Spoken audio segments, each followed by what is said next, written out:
welcome to the land of Lincoln, the home of Honest Abe. This is Springfield, Illinois.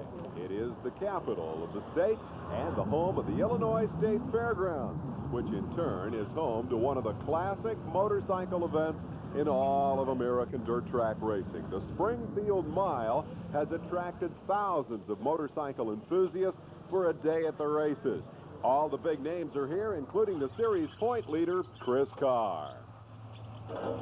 You come to Springfield and you're coming to the fastest mile there is in the world. I tell you, it could rut up and be rough. It could smooth out and be fast. It's one of those things that's hard to tell, but I'm thinking it's going to end up being a fast track, running 3-4 abreast in the corner, and that's what we want. Heavy rains prompt those questions about the track conditions, but on Sunday morning, the skies are sunny, and the Campbell Pro Series championship battle is ready to resume, with Carr leading Parker by 3. Jay Springsteen, third in the points. Yeah, he's 20 back of Parker, but nonetheless, it's good to see the Springer in the top 5. Parker, the series champ, yucks it up with his kid teammate Kevin Atherton, despite the fact that they got clobbered in qualifying. Looky here. The Hondas of Terry Poovey and Dan Ingram were the only two motorcycles in the 100-mile-an-hour range, qualifying at better than 35 seconds. Here Jay and Carr having a laugh and thinking, hey, we'll get them come race time. And indeed, it is race time. We're going to move right now into heat race number 1. There is your fast qualifier, Poovey, on the outside pole. He'll be challenged by Chris Carr and Jay Springsteen. The Harley factory team rolling out heavy hitters to deal with the Hondas right off the bat.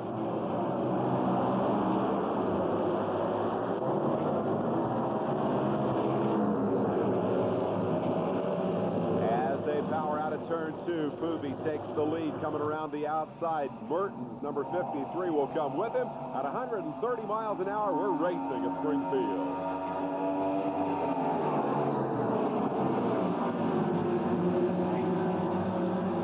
Up to third, challenges the Hondas up front. He has Carr in tow in 4th spot. Out of turn 4, they come to complete lap 1. The top 3 will advance out of this first 10-lap heat race directly into the championship main event. Mertens tries to hang on to the draft of Poovey. Poovey shaking off the effects of a dislocated shoulder that he suffered at Ascot Park a couple of races back. He's feeling pretty well, and it shouldn't bother him too badly here today on the mile. Inside move by Mertens. Carr, number 20, slides past Springsteen on the inside. And give a call to Will Davis in the white leathers. He is 5th on the racetrack. He had the whole shot but couldn't make it stick. Mertens out of turn 2, lap 2, has put Poovey behind him. Poovey on the Marino Racing Honda looks inside, makes the dive. Mertens grabs a handful but can't retaliate, and Poovey retakes the lead as Carr moves up to challenge. 2 Hondas, then 2 Harleys as they stream out of turn number 2 and down the backstretch, opening up a separation on number 21 Davis, and a brief glimpse there of Teddy Taylor, number 75. He is no longer in it. Carr moves up and splits the Hondas, taking over the 2nd spot from Tim Mertens. Mertens, the 28-year-old campaigner from Belleville, Illinois, now working on the factory Harley of Chris Carr. Here they go, 3 wide. Mertens looks inside. Carr's got the good line, and Chris Carr marches in 2 laps from 4th to 1st. Now that demonstrates why he is the Campbell Pro Series point leader. He won the opening mile of the year at Sacramento, California. Mertens will not roll over and play dead, nor will Poovey. Here he comes, great inside move, and Poovey will retake the lead just like that. Carr is back to 3rd. Springsteen, the 4th place man. 4 riders going for 3 transfer spots. Only the top 3 will advance. Somebody out of this pack will have to go to the semifinal. If they continue to run in this 4-man formation, they are past the halfway point. And so the feeling out begins here. Who's got what? Who can make the move where? How am I going to get into that top 3 and avoid being the odd man out? Mertens looks inside. Carr looked outside. Had a notion. Poovey took his line. Carr had to back off. Springsteen maybe showing a little smoke. Mertens slips high, and that could be disastrous. Springsteen will have a shot at him as they come out of 4. Couldn't get by. Mertens hauled it back down onto the groove. In fact, goes to the bottom as they hit turn 1. Carr will hang on to the spot. That was a good effort by number 53, Tim Mertens, who could have lost a lot of real estate right there. So Carr is the leader. Poovey is second for the moment. Mertens is third. Here comes Springsteen on the outside. They stack them 2 by 2 into turn 3. Jay needs to get something going here if he's going to get that direct transfer spot. He's been lurking back there, perhaps just looking these guys over for the first half of the race.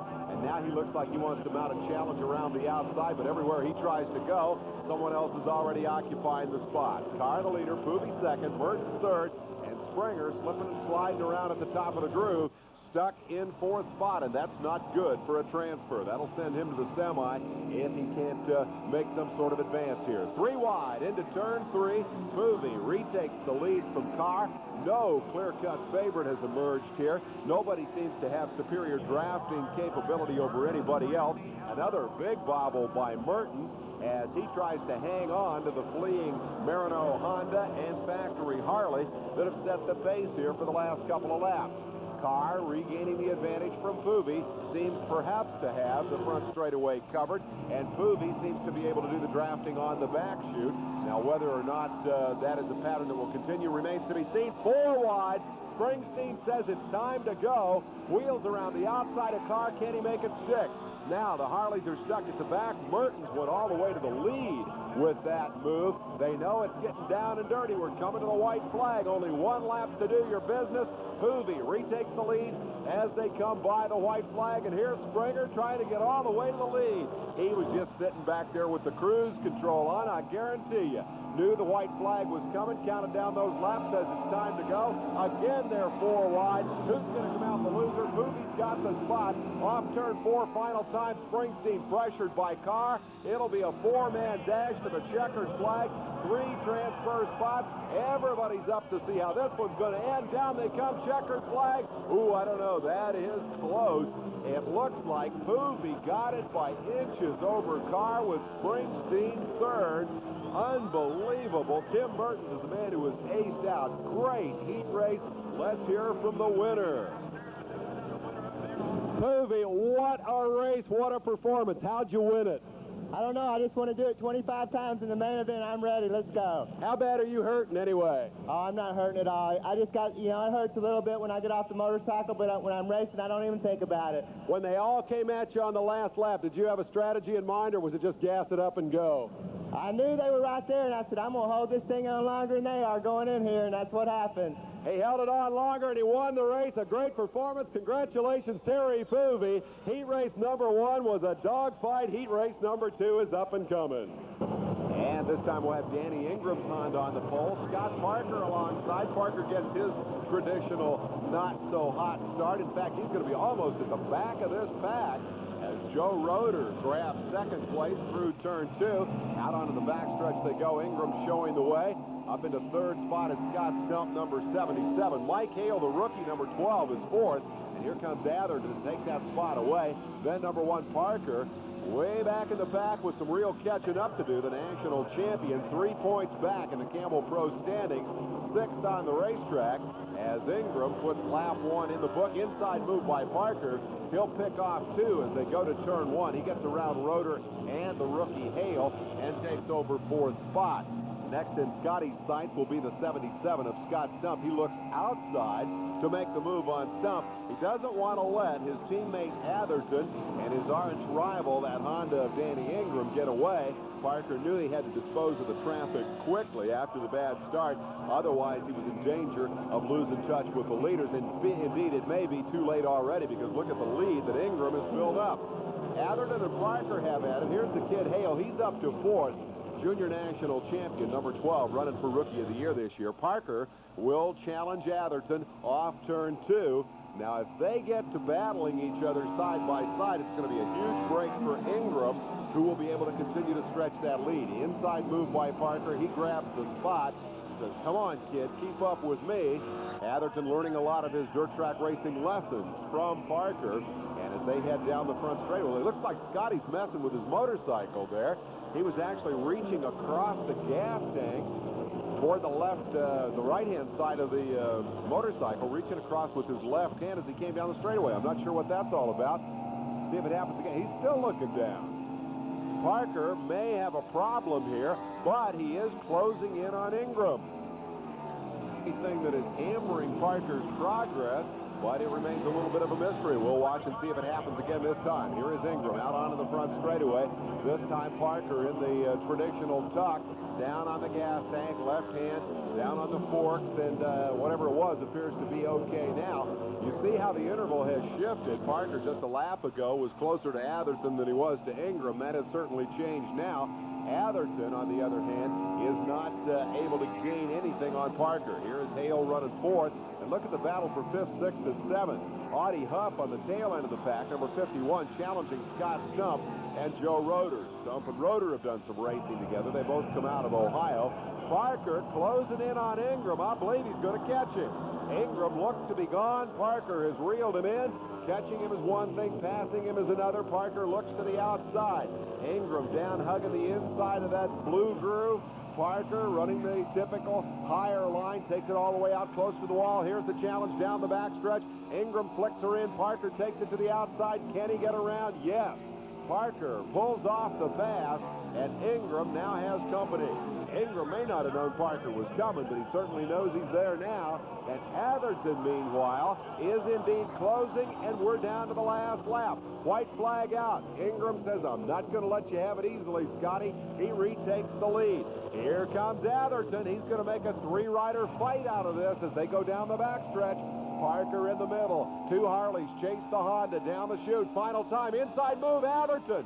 Atherton gets around Parker. He'll make the run, perhaps, at Ingram on the final lap. Parker gets singed by his young teammate, and as they swap spots, Ingram tries to get away. Here they come, dash to the checkered flag. Ingram's got him beat. Ingram beats the Harleys of Atherton and Parker. The Hondas are 2 for 2. Let's hear from the winner. They came up and gave you some trouble there at the end, didn't they? Yeah, I got a good start and set the pace there, and I didn't know if they was going to catch me or not. I never did look back, but the Aiken Sponsiller Shoei sponsored Honda Bloomington bike was just running great, and hopefully we'll be there in the main event. Once they came up there and caught you, did you have to change your strategy to win this thing? Well, I mean, you were back in second spot for a while. Well, I didn't really get to race with them, so I didn't know if I could beat them to the start-finish line or not. And they didn't pass me down the back straightaway, so I just took my chances and let it off the fourth corner. Can you come back and win the main event? It's feeling awful good. All right, there's a man who sounds pretty confident. Danny Ingram wins it on that Skip Eakin prepared Honda as we go to heat race number 3. The Harley factory team has been shut out thus far. Let's see if the privateer Harley riders can go out and win one.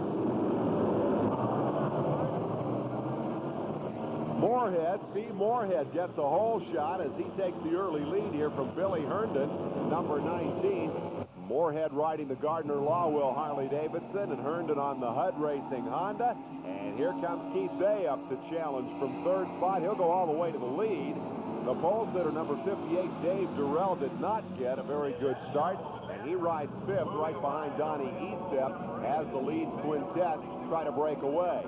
Day has opened up a pretty healthy separation as Steve Ferracci gives him the green flag indicating that the start was clean, and they are indeed racing for position. 5 guys racing for 3 spots, in fact.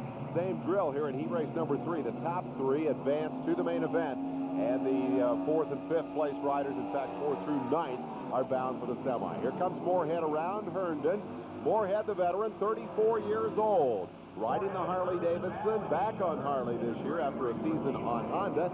In fact, last year he rode the stablemate to Danny Ingram's number 31 that we just saw victorious in heat race number 2. Moorhead challenging Keith Day. Day down on the bottom. Moorhead choosing to go just a little bit higher. Mert Lawwell, the tuner on that number 42 machine with a tremendous amount of riding experience himself. He builds bullet-fast motorcycles.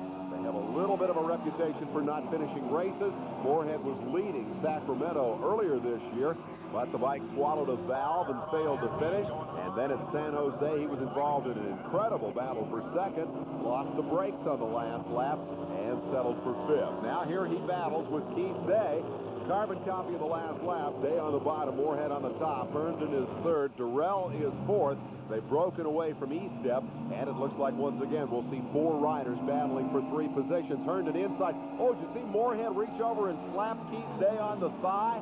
I'm not sure whether that was Moorhead just playing games or if he was concerned. Watch it. There's the slap. I think Moorhead saw Herndon coming up the inside, feared that Day might move over and thought, I'm just going to let O'Keefe know I'm here. Reached over, slapped him on the thigh at 120 miles an hour, and then they cocked him into the corner. Here comes Moorhead, now the leader, up the straightaway. These guys are amazing. The trust, the confidence they have in each other, running at those kinds of speeds. Moorhead moves around now to take the lead as Day settles into that second spot. Herndon and Durrell in danger of losing touch with the two front runners. Durrell comes charging right back up. Now they pick up the draft, and they're still very much in the thick of it. Day retakes the advantage over Moorhead. Good battle between a couple of veterans with Herndon and Durrell right on their heels. And now Durrell is around Herndon into third. Durrell making a move. This guy's ready to rock and roll. He weighs about 120 pounds wringing wet, and he figures, I'm going to get up there and mix it up with these guys. He was the pole sitter and the third fastest qualifier of the day. He did not get a great start. He's had to work his way into contention, and now they go three wide. Herndon looking for a place to wedge in there. Can't find one. Has to settle for fourth for the moment as Moorhead slips back out front. Tremendous action in this heat. Once again, it's four riders going for three spots. Down the front straightaway, they hammer. And again, Durrell makes that inside move on Keith Day. He wants to get out there, hook up with Moorhead, and see if the two of them can't break away. I don't think Day is going to allow that to happen. The two Harleys lead the two Hondas out onto the backstretch. Moorhead seems to have the advantage here. They make the inside move on him. Let's see if they'll get by. Moorhead runs her right in on the top of the racetrack and seems to be able to hold his line a little bit better. He comes down across the front of him, gives him plenty of racing room, but I don't think they've got anything for Moorhead on the last lap. We'll see. Watch him try to prove me wrong. Durrell looks inside. That time there was nothing there. Day was not able to draft by. Moorhead has not been able to for the last couple of laps. They'll come down the backstretch. Moorhead, I think, has the stronger motorcycle. Let's see what happens here. Day goes inside. Durrell looks outside.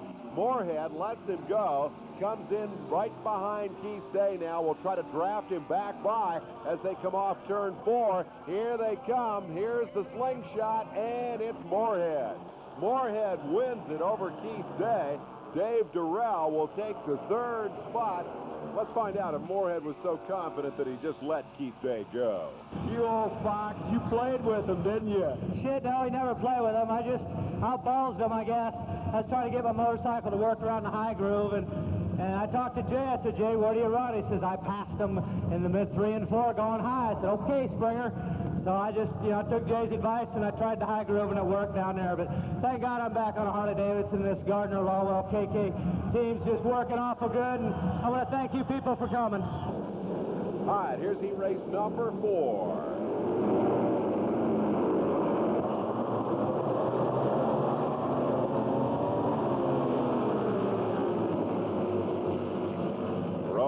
Thunder at Springfield. This will be our final 10-lap qualifier, and as they head out onto the backstretch, Ronnie Jones is the leader on the Honda, and his challenger is number 57. That is Rusty Rogers on the Harley-Davidson, a young man who's had a pretty good couple of weeks here on the Camel Pro Series trail. Number 92, Rodney Ferris, closing in from third spot, and the three of them have already made a breakaway that may enable them to go off and settle this thing by themselves. Jones moves inside on Rogers, who's kind of slipping and twitching a little bit there in the number 2 position. Thus far, we've seen a lot of 4-man races going for 3 spots. This one looks like 3 guys just trying to decide the win among them. And the guy who appears for the moment to be most hungry is number 92, Ferris. The protege of Gary Nixon slides inside of Ronnie Jones and takes over the lead. He's riding the Walter Brothers Harley-Davidson as he's challenged up the front straightaway by Ronnie Jones on that George Garvis Honda Town entry. Rusty Rogers now losing his grip a little bit on the 2 leaders as Jones and Ferris seesaw down the backstretch. Jones taking the lead up the front straightaway, and Ferris taking the lead down the back. As they go into turn number 3, it is Ferris once again making the better dive into the corner and grabbing the spot away from the veteran Jones out of Oklahoma City, Oklahoma. Here you see how the gap has opened up over the 57 machine of Rusty Rogers. He's doing his best to try to hang on, thus far unsuccessfully. And once again, Jones up the front straightaway, made the pass right around the start-finish line. It's the classic draft pass, and at Springfield, the start-finish line is directly in the middle of that straightaway. Rogers seems to be having a little trouble with the back end hopping around on him, and that's costing him traction and in turn costing him ground. See the interval as they come to the halfway flag, and again, Jones is past Ferris at the start-finish line, and that is the key. The pattern in this race seems to be pretty clear-cut. As Rogers tries to keep up, Ronnie Jones owns the front straightaway, and if the pattern holds, Ferris will draft by him going into turn 3, and indeed there he does. But that won't do Ferris any good. You got to lead it at start-finish, and Rodney thus far has not been able to do that. Hot Rod gets Zephyr right here, coming down the front straightaway every time. Rogers running third with no discernible opportunity here to catch up. If anything, I think he's losing a little ground. He's riding a Honda here today. He's been on and off a variety of different motorcycles in 2 or 3 races preceding this one. Ferris diving in on Jones. Every lap it seems to be the same, and Jones is certainly loving that, if you will, because he is the guy who's leading at the finish line. If this pattern continues, he's destined to win the race. Now this time Ferris has a little more advantage, but once again, Jones is able to nip past at the start-finish line. Perhaps what Ferris should do is let Jones go 1 lap down the backstretch and see if he can reverse the order here. Rodney needs to lead it, not coming down this straightaway, but indeed going down the other one. But once again, Ferris takes to the inside. I think really Jones is letting him go. Jones is sliding wide at the entrance to the corner and maybe even rolling off a little bit early. You saw Jones look back right there to make sure it's just the 2 of them. And there you see at the white flag, Jones makes the draft pass right at start-finish.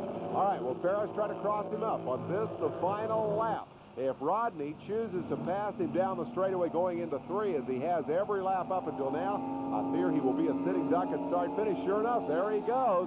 Ferris is determined that he can lead Jones down that final straightaway 1 time in this race and do it on the money lap. I'm not sure there's much reason to think that Ferris can do that. Indeed, here comes Jones, and Jones has got him at the start-finish line. Ferris will be second, Rusty Rogers third. Let's ask Ronnie Jones, where do you want to be on that last lap, the leader or second and in position to draft? Well, I don't know. I tell you the truth, we probably want to, if we're close enough, we want to be second. We don't want to be second if somebody's straight away in front of us, but they're right in front of us. We want to be second, and today this garbage on is working pretty good. I think it's about time we try to win one of these Camel Pro Series miles. You're due to win a Springfield, don't you think? Yeah, I think I am. This is probably my favorite track all season, so I'm really wanting to do, really like to win it here. Good luck to you. Thank you, Dave. That's Ronnie Jones coming home a winner in heat race number 4. Indeed, the Hondas have won 3 of the 4 heats. Here's Scott Parker, the Camel Pro champion, trying to do something about that, just talking things over with his mechanic, Willie Werner.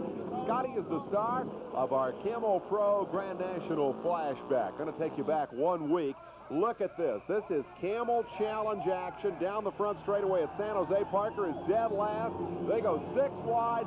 Parker passes the field going into turn number 1. That is for $10,000 to win. Now they come down to the finish, and Parker is drafted by Kevin Atherton. His young teammate slides by going into turn 3.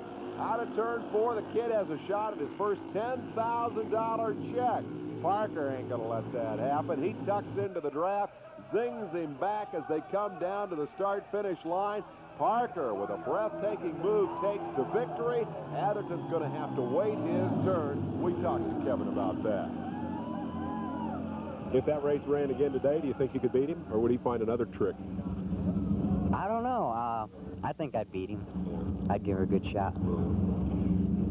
Do you learn from situations like that? I mean, do you file something away there and think, okay, next time I know what I'm going to do differently? And how often do those circumstances come up when you really figure, okay, I learned something from that? They happen just about every weekend, and I have all week to think about it. You know, I sat in the truck on the way home, and I thought, man, why did I do that? And then next time I won't do it. Learn a lot. As a young man with a great future in this game. We're back to the action here with the first of two semifinals. Into turn one they go. Scott Stump side by side with Tim Mertens on a pair of Hondas. Oh, we got trouble. It is Joe Roeder off his motorcycle and on the ground, and that motorcycle stood right back up on its wheels and kept going. Let's take a look at a replay here. Roeder is at the left side of your screen, number 66, white leathers. A little bit of a wiggle in the front end as he hits to the corner. He just lost the rear there. It steps out. Now watch that bike come back up on its wheels and keep going. Joe's on the ground. He hears the motorcycle running down the racetrack, looks up and says, what is going on here? And then sees it hit the fence. Now looks around to see if anybody's going to hit him. All right, we're back to the action now. Up front, it is Mertens. Heading down the back chute, chased by the number 21 of Willie Davis. Davis dives inside. This proves to be something of a snake-bit semifinal. You got just a glimpse of the 51 of Audie Huff right there, and watch what happens to Huff. Boom! Into the wall as he went a-tumbling. And again, we have another angle of this that we can show you. Watch the right-hand side of your screen as Huff comes off big time. He was not badly injured here. Here's a slow-mo replay, and there you see he just lost the thing and went over the handlebars, and the bike really smacked the wall. Huff like a rag doll, but other than some bruises, he was uninjured. Back to the action now, and it turned out to be a three-rider battle for two transfer positions out of the semi. Mertens, Davis, and the rookie Mike Hale to decide it here in the final lap. Davis coming out of turn 4 with the lead. Mertens trying to draft him. White flag waiting. Mike Hale, the rookie, looks inside, tries to come out of the draft and pick up a spot. Mertens will lead it going to turn 1. Hale, the junior national champions, consistently making main events this year. He bobbles, ooh, and he bobbles again coming out of 2. That will probably cost him a shot at the leaders.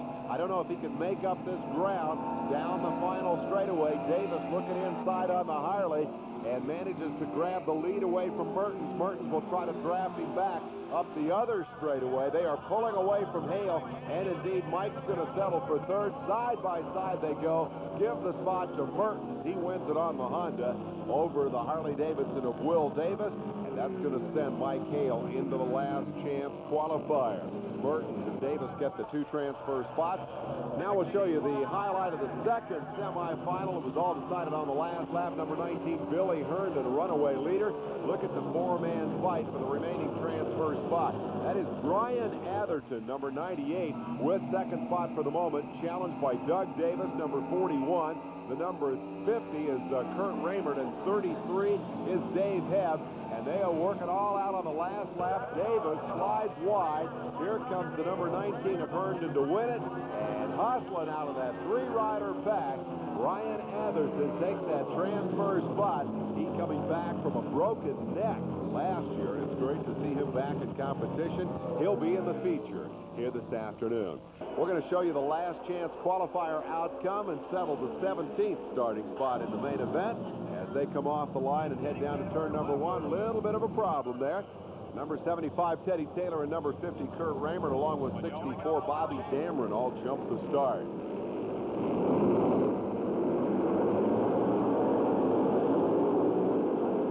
Interesting angle there as they blast off from the penalty line. Last chance qualifier led at lap 1 by Mike Hale, with the challenge up the inside by Doug Davis.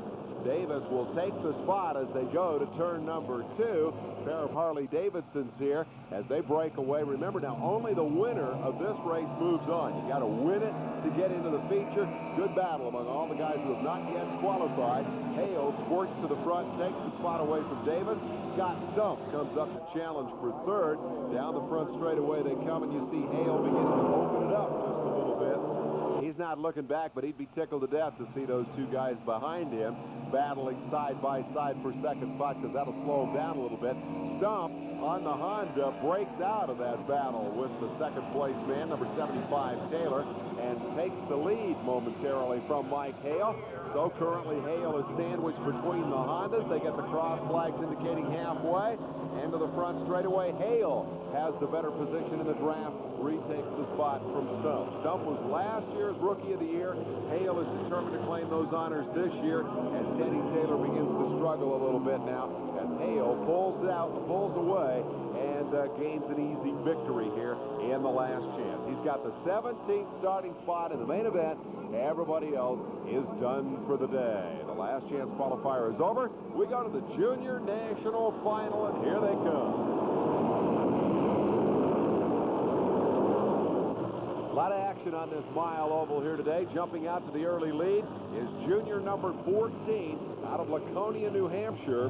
Brian Tilson has the advantage, and let's see who moves up to challenge him. Looks like it's going to be Chris Kaiser, the flying Hawaiian, in that second spot. And now a move on the outside. Number 45 is Steve Rasmussen of California.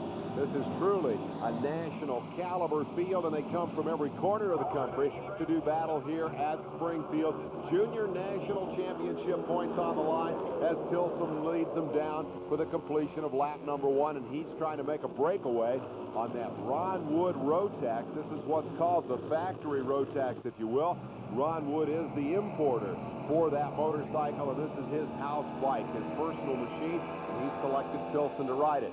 The number 12 making the move on the inside is Jamie Grelicki. Canadian youngster moves up to 4th and becomes a challenger here. He's riding an old Hank Scott Honda. As Tilson opens up the advantage up front, here's Grelicki looking inside, making a move.